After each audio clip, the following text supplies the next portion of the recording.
بۆ یەکەم جار لە هەولێر هونەرمەند و شێوەکارێکی ژن لە نێو مزگەوتێکی گەورەی شارەکەدا تابلۆکانی نمایش دەکات. شارەبابان لەبارەی هونەرەکەی و مەبەست لە ئەنجامدانی چاڵاکیەکی وەها جیاواز لە نێو مزگەوتە دەڵێت.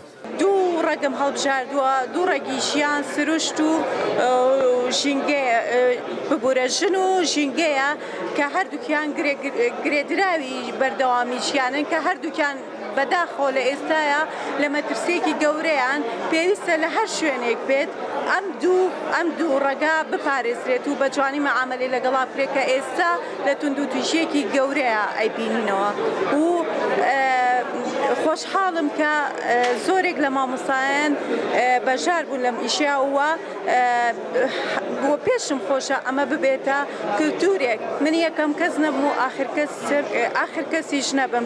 لەلایەن ئەوقاف و کاروباری ئاینیەوە پرۆژەی ئەم شێوەکارە پەسەند کرا و پشتگیری لێکرا و لە کردنەوەی پێشانگەکەشیدا پیاوانی ئاینی بەشداریان تێدا کرد. سید ئەحمەد پێنجوێنی وتاربێژی مزگەوتە لەبارەی نمایشکردنی تابلۆکانی ئەم ژنە شێوەکارە لە نێو مزگەوتدا دەڵێت. ئەمە بەڕاستی پێوتە غەزوی حەضاری ئەبێ غەزوی سەقافی حەضاری چارەسەرێکی کێن ئەم خوشکە بەڕێزە توانێتی بەژیرانە گزارش بدانەوە کە ئەم نەهامەتی و لێکبەربوونەی خێزانی کوردی هی ئەم سەقافە غەربەیە کە هجومی کردە بە ناوی عەولمەوەمان ڕەسەنایەتەکەی نەهێشتەوە بۆیە ڕسمەکان هەمووی هی ئافرەتێکی کوردە کە ژیری کوردی ڕەسەنی لەبەرایە جابێ هەموو میلەتێ پارێزگاری بکات لە دوو شت یەکەم لە ئەسڵ و ڕابردووی خۆی دووهەم لەگەڵ عەسریشا بڕوا بە شێوەیەکی متەوازین و هاوتە.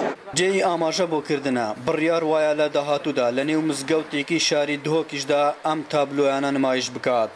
شارە ڕەنگی شینی هەڵبژاردووە دەڵێت چونکە ڕەنگی ئاشتی و ژیان و سروشتە. ئەحمەد زێباری دەنگی ئەمریکا، هەولێر.